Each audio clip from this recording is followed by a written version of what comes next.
So, what do you say about my love life? I am like a third wheel, fifth wheel. I don't even know.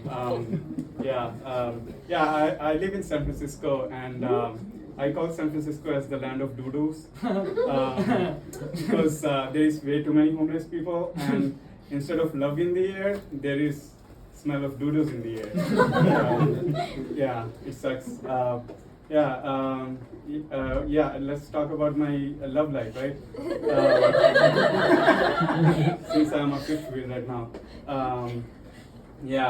I went on a date with this, the first experience I had going on a date with a white woman, right?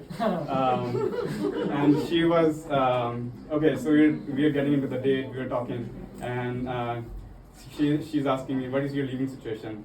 I was like, oh, I live with my roommates. What about you? She's like, I live with my boyfriend. I'm like, what are we doing here? Polyamorous and never get over that stupid shit. How people, I think the way people say we are polyamorous or we have this group of partners is like a COVID bubble.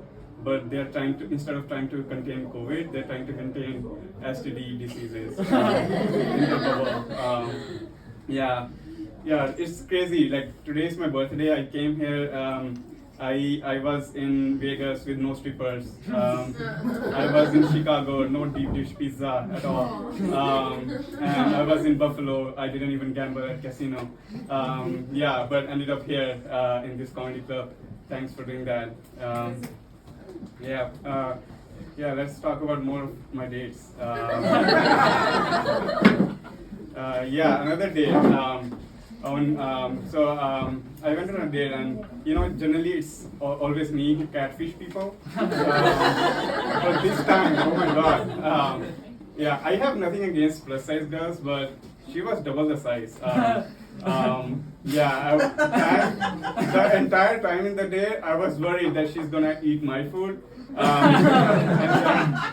I think the only way for me to get out of that day was to jump out of the window, but because I knew she's not gonna fit in the window.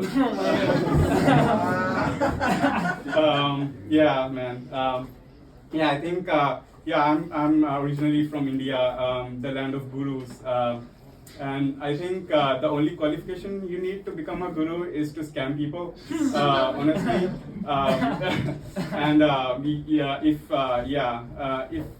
If you find a true guru, you can be woke, you can be spiritually enlightened, but if not, you will be broke. You'll be, why the hell did I pay $1,000 plane tickets to go all the way to India just to get scammed? Other cultural differences, right, between India and Western culture.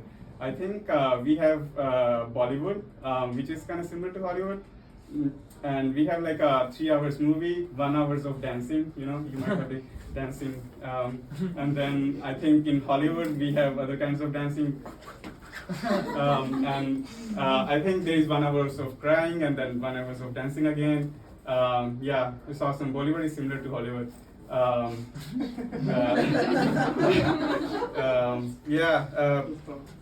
think we fly everywhere here, right? We don't use trains at all. In India, if you have been to India, you can use trains, and you have free live entertainment. You don't need touch screens. You can just, there is snake charmers, there is singers on the train.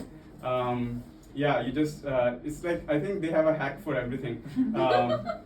It's like you like there is free food which you can get, or I guess very little you have to pay, and then you can move, like instead of in a flight you can take more than like a carry-on and a checked-in bag, right? And in trains you can literally haul your whole house. I have seen people like hauling their house in the train entirely. It's crazy. I think India has a hack for everything.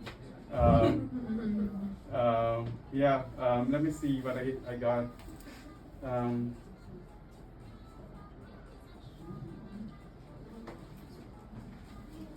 So I went on a date with this girl. She doesn't eat meat, right? So she doesn't eat meat. So my next question was, do you at least drink? Or she was like, no, she doesn't drink either. And I was like, what about vegetarian food? Do you at least eat cheese? She's lactose intolerant, right? So, so no alcohol, no meat, no cheese or dairy. So my next question was, do you at least have sex? And she was like, oh yeah, I can have sex after this. Yeah, it went well after that. Yeah, that's it.